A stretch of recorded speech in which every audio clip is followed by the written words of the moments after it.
So, what's up guys? Good morning.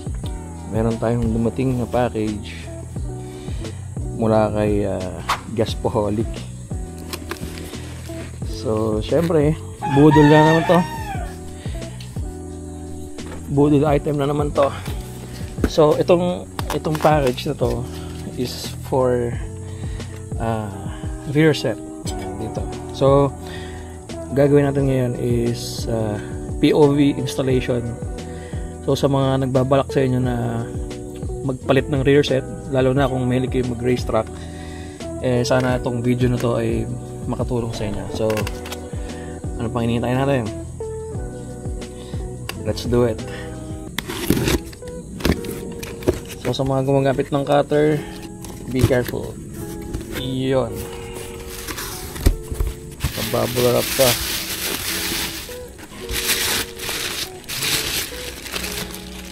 Sheesh! Ayun, oh. Kakabit na lang. Saan to? Sa brake, sa likod, sa kanan.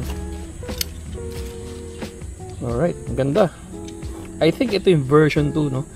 So shoutout kay Gaspoholic kasi they're very reliable in terms of providing us the CF Moto spare parts, yung mga OEM parts, as well dun sa aftermarket parts. Pero hindi lang basta CF Moto, meron din silang yung mga ibang brand. Pero majority, they provide us CF Moto parts, mapa SR unit or NK or MT, meron sila. Ganda, oh. Ready na, kakabit na lang. Ayun, alright. So ito yung adjustment, yung mga may butas. So kung dito siya, so kung gusto mong mas mataas, so ilipat natin. The reason why I will change my rear set, guys, is kung naka-follow kayo sa akin, lalo dun sa Facebook ko, kasi dun ko madalas pinopost yung ating journey pagdating sa racing. So last leg 1 ng Moto IR last month. So yung lean angle natin sumasayad tong ito. I don't know if you can see. Tanggalin ko lang yung POV natin for a while. Dito sa baba may gas, hindi na siya pantay. Sumasayad siya madalas, lalo sa mga sharp curve. Nung una akala ko may bakal yung slider ko kasi tunog bakal yung sumasayad, pero turns out ito na pala siya. Buti na lang hindi ko dinidiinan yung pagbaba kasi may tendency ako ma-aksidente kung makayod na pala to. So then I decided to change our rear set. Ayan, diba? So ito yung isa, tanggalin natin ito kagad.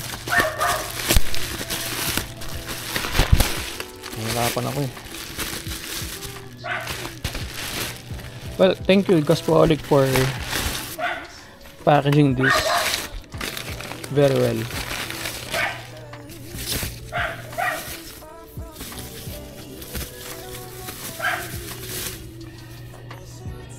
Yun, no? So as you can see the difference, ito yung ano niya, yung stock niya, di ba? So let's try to measure it. So dito sa stock, okay, mula sa ground hanggang dito, check natin. Overall, it's about 11 inches. Pero nakapadak ako, guys, ha. Tinitingnan ko lang yung yung reference kung gaano yung taas na mangyayari pag nakabit na natin yung rear set natin. So I think ang tatanggalin natin, hindi natin kailangan tanggalin itong dalawa. So ang tatanggalin lang natin is dalawa. Itong isa tsaka itong malaki.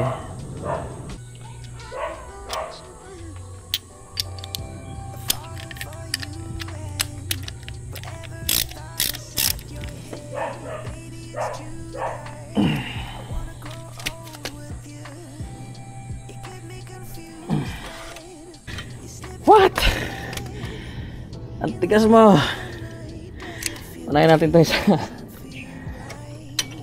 Tanggalin natin yung 14.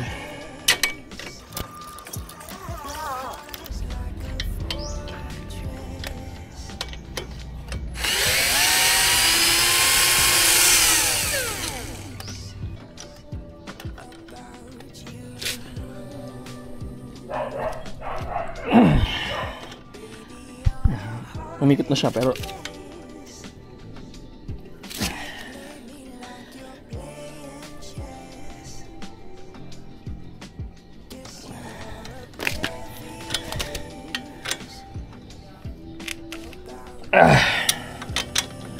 you're getting out of my nerves.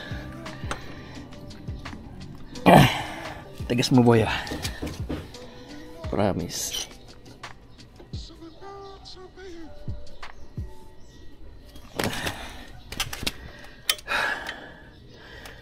So kailangan siyang gamitan ng puwersa.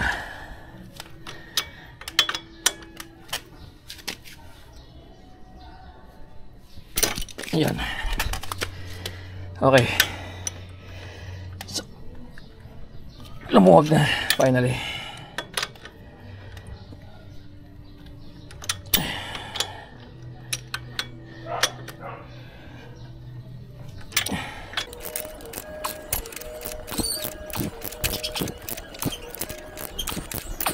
I just realized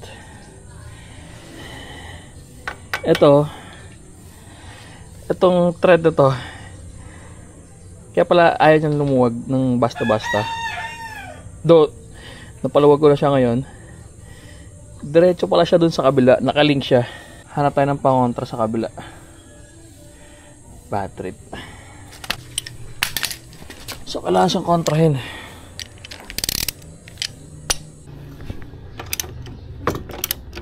Ayan. So lumuwag na siya kasi nagpigilan na siya sa kabila. Medyo nahirapan din ako din. Hindi ko na-realize yung kagad. Yun, tanggal din.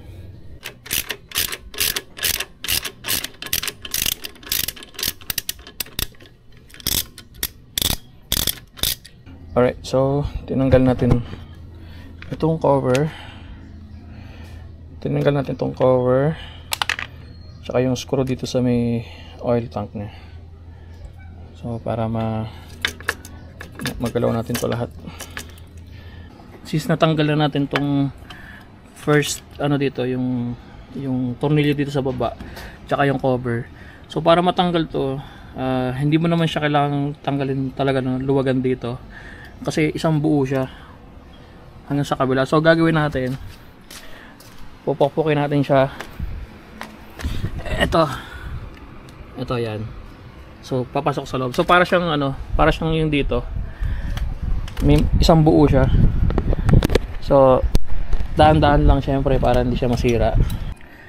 Alright, so natanggalan natin siya. Isang buo siya. Kaya pala sobrang tigas din yung talaga kanina. So isang buo siya.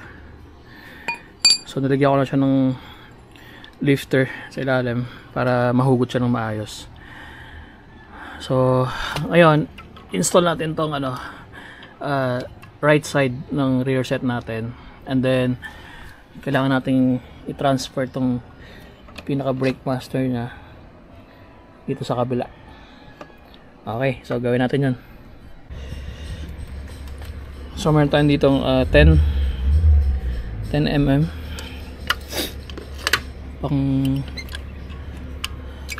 pantanggal dito sa pinaka. So syempre bakbakan na naman to, tigas. Alalay lang. Yeah. So alalay lang.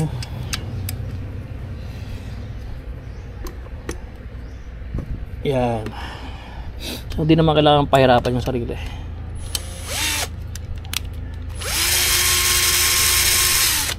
Diba? Hugot na natin itong lock. Lagyan natin sa safe place, baka mawala. Tulak mo lang yan. Then yun na. Alright, so tanggal na yung right side natin. So kakabitan natin yung ating rear set sa right side. So syempre unahin natin yung pinaka brake master natin. So another figure out. So dito natin siya lalagay, itong dalawa. May nakabang na siya kagad. Yan. Ito tsaka ito. Yan. Tapos yung tinanggal natin kanina, ito dito siya. So unahin natin yan. Yan. Tapos suot natin yung washer. Teka. Suot natin yung washer. Sana nakikita nyo, no? Kasi hindi ko nakikita yung ginagawa ko sa camera.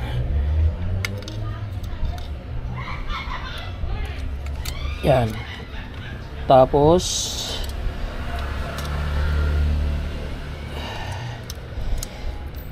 yung ating may wagang lock.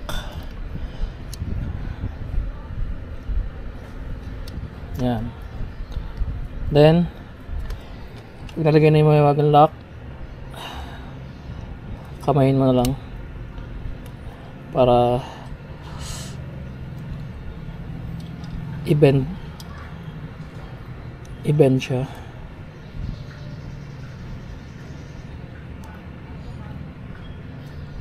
Yan. So okay na. Naka-bend na siya. So ngayon kakabit na natin tong dalawang tornilyo. So gaya ng dati, dito siya sa likod. Ayan.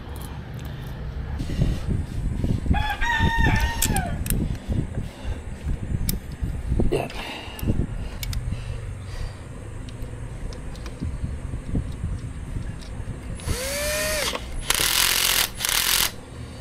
Ayan. So pagka naigpitan na, double check niya pa rin. Higpitin natin ng mano-mano. Yan. Para hindi siya kumalas. Kabit natin yung spacer sa likod. This is 14mm. So mamaya natin siya higpitan ng todo. So meron tayong problema. Since itong ano ba tawag dito? Strad? Ano ba to? Dito sa loob,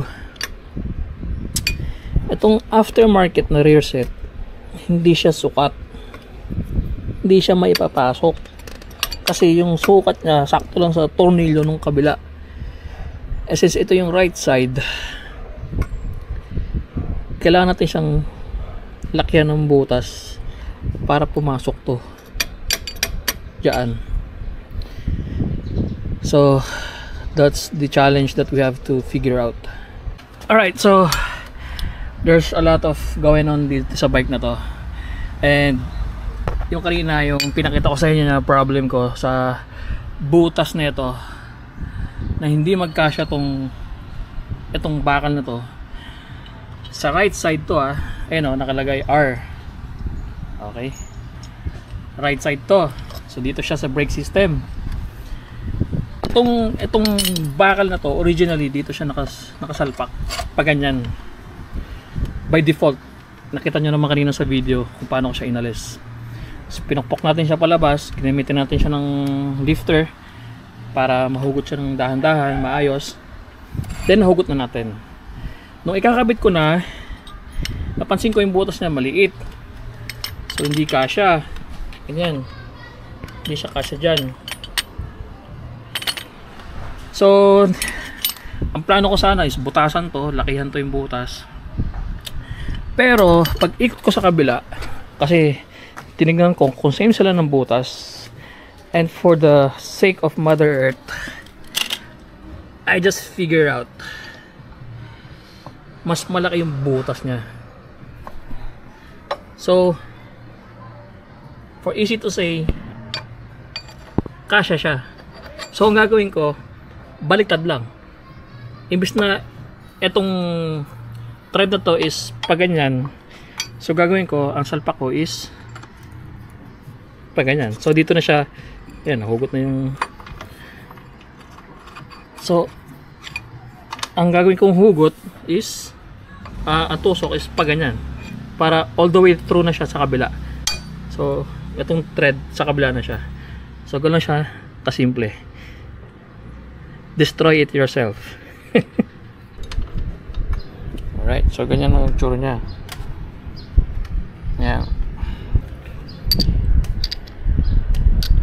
So ang ginamit natin ditong size is dito sa baba 14, tapos dito sa taas is 19. So bago natin to ilagay, dapat pala another bonak moves. Ilagay muna natin tong ito, pero ito mamaya na. Tansyahin mo natin kung saan natin siya ilalagay, kasi meron siyang tatlong choices dito. So depende kung gaano kataas yung magiging ito. Okay. So ang pinakamataas na is ito. Itong pangalawa sa dulo. Yeah. So para ma-achieve natin yung pinakamataas, lagay natin dito sa second, sa upper side, upper right, dito sa itong section na to. Ayan. Hindi ko na record to, pero nilagay na natin yung step nut. Ang screw nya hindi sa likod, dito sa loob. So meron siyang cover. Kita ba? Hindi ko kasi kita eh. Yan. So itong cover na to, yan dyan. Then yung screw nya is nandun sa loob. So kailangan meron kang mahabang ganito, extender. So higpitan mo siya. Yan. Pwede mo rin siyang higpitan mamaya pag nakakabit na, para mas convenient sa'yo. Yan. Tapos pwede mo siyang higpitan din to using your Allen wrench. Size na ito is, I believe, 5. Yan. So higpitan mo siya. Para hindi siya kumalas. Pag dito mo siya nilagay sa pangalawa sa taas, dito sa upper section, pangalawa din sa taas. So ganun lang siya. Hanap tayo ng magandang spot saan siya mataas, kasi ito mababa.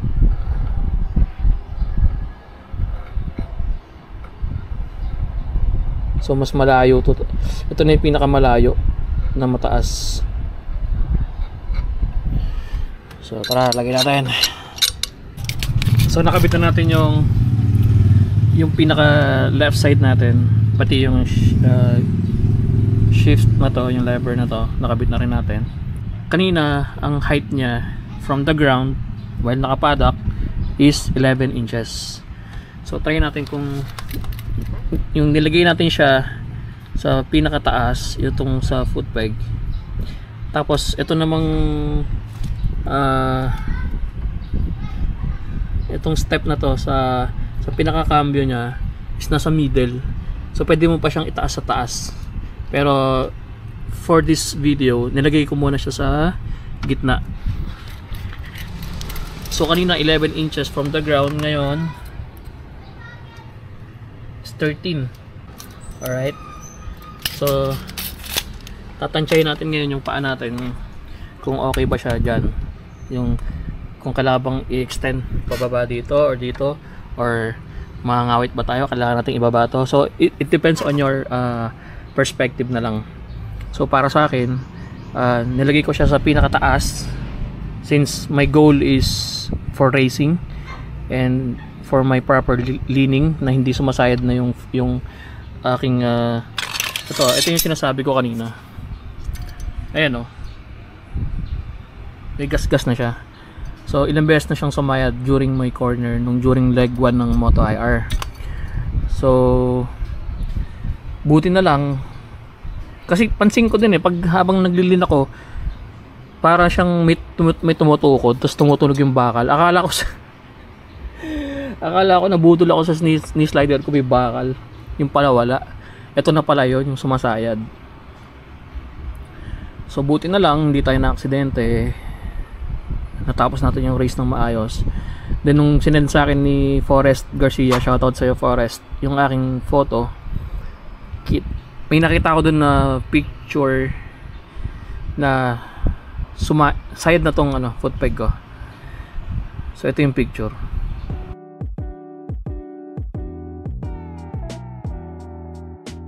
Yan. Okay. So ingat lang lagi. So kaya tayo nag-decide na magpalit ng rear set is for proper leaning ng hindi tayo ma-abirya. Hindi tayo madidisgrasya. Sheesh! Ang ahangos naman. China bike lang yan. Syempre, Gaspoholic. Shoutout sa'yo, Gaspoholic. Syempre, hindi mawawala. Stapagar Alliance.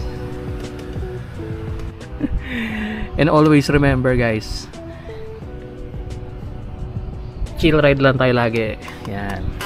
Pagdating sa racetrack, pwede tayo magwaswas. Pero pagdating sa public road, always choose your safety. Kasi, syempre, public road yun eh.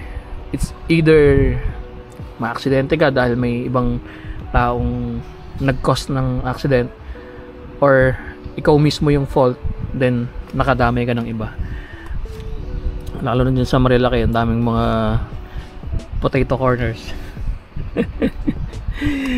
So, yun lang. Always choose safety. So, kaya ako nagpalit ng rear set is for my own safety din, sa aking leaning. Yan. Nag-aaral pa lang naman ako mag-lean. Hindi pa naman tayo ganun kagaling. Beginner pa lang tayo. So, nasa learning stage pa lang tayo. But somehow, napasayad natin yung foot peg natin while naka-knee dragging tayo. So I'm looking forward for more faster corner. So I think okay na to.